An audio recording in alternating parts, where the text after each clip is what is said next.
আমাদের ভাগ্য নির্ধারণ হয় কোন রাতে? শবে কদর বলছে এলাকার মানুষ, সারা দেশে মানুষ তো জানে শবে বরাত। আমাদের ভাগ্য নির্ধারণ হয় শবে বরাতে না শবে কদরে? মাশাআল্লাহ, এলাকা মানুষটা সঠিকটা জানেন, বোঝা গেল। শবে বরাতে যত মানুষ মসজিদে আসে আমাদের দেশে, সারা বছরের অন্য কোন রাত দিন অন্য কোন সময় এত মানুষ মসজিদে আসে, কারণ কি?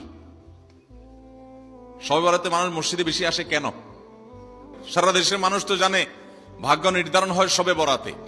ভাইরা আমার, কোরআনে হাকিমে সূরা দুখানের 3 এবং 4 নম্বর আয়াত যদি আপনি দেখেন, আল্লাহ রাব্বুল আলামিন ইরশাদ করেছেন, ইন্না আনজালনাহু ফি লাইলাতিন মুবারাকাহ ইন্না কুন্না মুনজিলিন ফিহা ইউফরাকু কুল্লু আমরিন হাকিম।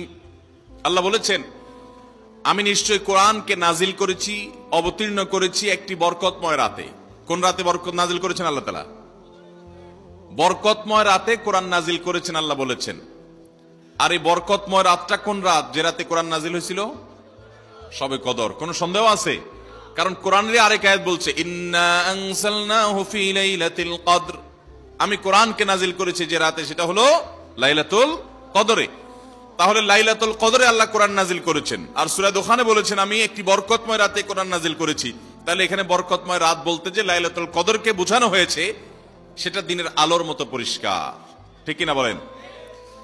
এরপরে আয়াত আল্লাহ বলেছেন, ফিহা ইউফরাকু কুল্লু আমরিন হাকিম, এই বরকতময় রাত যে রাতে কোরআন নাজিল হয়েছে অর্থাৎ লাইলাতুল কদর, সেই রাতেই সমস্ত গুরুত্বপূর্ণ হিকমাপূর্ণ বিষয়গুলো সব ধার্য হয়ে থাকে, নির্ধারণ হয়ে থাকে। এই আয়াতের আলোকে বোঝা যায় মানুষের ভাগ্য সারা বছরের যেটি লিপিবদ্ধ হওয়ার কথা, সারা বছরের যে বাজেট হওয়ার কথা, সেটা হয়ে থাকে লাইলাতুল কদরে, শবে কদরে। মধ্য শাবানের রাত, এ রাতে আল্লাহ তাআলা মানুষকে সাধারণ ক্ষমা ঘোষণা করেন। যাদের মনে হিংসা নাই, যাদের মনে মানুষের প্রতি বিদ্বেষ শত্রুতা নাই, এবং যারা শিরকে লিপ্ত না, এই মানুষগুলো ছাড়া বাকি মানুষগুলোকে মধ্য শাবানের রাত, যেটাকে আমরা শবে বরাত বলি, হাদিসের ভাষ্য শবে বরাত নয়, হাদিসের ভাষ্য হলো লাইলাতুন নিসফি মিন শাবান, সেই রাতে আল্লাহ রাব্বুল আলামিন বান্দাকে সাধারণ ক্ষমা ঘোষণা করেন। এটা একটা ভিন্ন বিষয়, কিন্তু বছরের সবচেয়ে শ্রেষ্ঠ রাত হলো লাইলাতুল কদর, যেই রাতে আল্লাহ তাআলা বান্দার ভাগ্য ঠিক করেন। এই রাতে যে ভাগ্য আল্লাহ নির্ধারণ করে থাকেন, সেই নির্ধারণটা যেন আমাদের অনুকূলে হয়, সেই নির্ধারণটা যেন আমাদের জন্য কল্যাণকর হয়। আল্লাহ যেন আমাদের ভাগ্যে ভালো কিছু লেখেন, খারাপ কিছু যেন না লেখেন। আল্লাহ যেন তাকদীরে আমাদেরকে ভালো কিছু দেন, মন্দ কিছু থেকে বাঁচিয়ে রাখেন। সেজন্য আমরা সবাই কামনা করি কি করি না? শুধু করি তা না, শবে বরাতে যত মানুষ মসজিদে আসে আমাদের দেশে, সারা বছরের অন্য কোন রাত দিন অন্য কোন সময় এত মানুষ মসজিদে আসে, কারণ কি?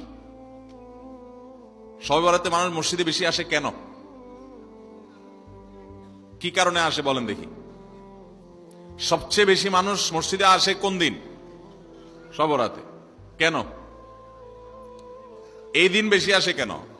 না একজন করে সিন্নি খাওয়ার জন্য? না, সিন্নি তো অন্য দিনও দেয়। এই রাতে বেশিরভাগ মানুষ মসজিদে যায় বা ইবাদত বন্দেগী করে যার যার মতে করে। বেশিরভাগ মানুষের ধারণা হলো যে এই রাতে ভাগ্য ঠিক হয়। যেহেতু ভাগ্য ঠিক হয়, ভাগ্য নির্ধারণ হয়, সেই জন্য এই রাতে মসজিদে যায় ভিড় জমায়, যে একটা রাতে ইবাদত বন্দেগী করে যদি ভাগ্যটা নিজের অনুকূলে লিখে নেওয়া যায়, সারা বছরের ভালো কিছু লেখাই নেওয়া যায়, তাহলে তো সারা বছর ভালো থাকা যাবে। এই জন্য ওই একটা রাতে একটু বেশি ইবাদত বন্দেগী করার চেষ্টা করে, ঠিক না বে ঠিক? ভাইরা আমার, প্রথম কথা হলো ভাগ্য নির্ধারণ এই রাতে নয়, বরং লাইলাতুল কদরে হয়। দ্বিতীয় কথা হলো ভাগ্য নির্ধারণের জন্য একটা রাত মসজিদে গিয়ে ইবাদত বন্দেগী করলেই আমার ভাগ্য নির্ধারিত হয়ে যাবে বা ভাগ্য ভালো কিছু লেখা হয়ে যাবে ভাগ্যে, এরকম কোন কথা কোরআন বা হাদিস থেকে পাওয়া যায়? কোরআন হাদিসে কি পাওয়া যায়? সূরা নাহাল আয়াত নম্বর 97। সূরার নাম সূরা নাহাল, আয়াত নম্বর কত? 97। আল্লাহ রাব্বুল আলামিন ইরশাদ করেছেন, মান আমিলা সালিহাম মিনকুম মান আমিলা সালিহাম মিন যাকারিন আও উনসা ওয়া হুয়া মুমিন।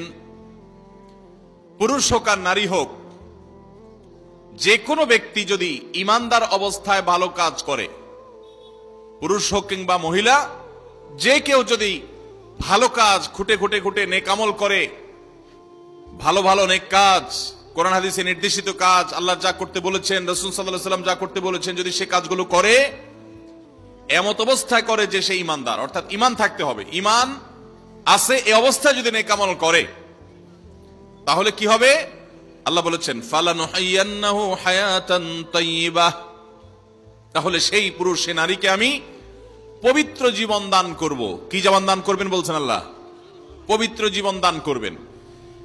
এই পবিত্র জীবনে মানুষ সুখী থাকবে, এই পবিত্র জীবনে মানুষ সমৃদ্ধ থাকবে, এই পবিত্র জীবনে মানুষ ভালো থাকবে, নেক থাকবে।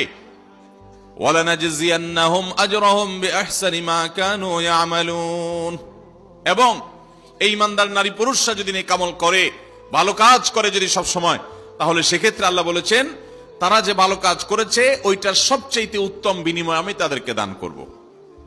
তাহলে এই আয়াত থেকে প্রমাণ হয়, যদি কেউ ঈমান আনার পর নেকামল করতে থাকে, নেকামল করতে থাকে, একদিনের নেকামল নয়, এক রাতের নেকামল নয়, সারা বছর জুড়ে সারা জীবন ধরে ভালো কাজ করার চেষ্টা যদি কেউ করে, আল্লাহ তাআলা তাকে পবিত্র জীবন দিবেন, সৌভাগ্যবান মানুষের জীবন দিবেন, সুখী মানুষের জীবন দিবেন। এখান থেকে বোঝা যায় কি ভাগ্য নির্ধারণের জন্য এক রাত আমল করতে হবে নাকি সারা বছর?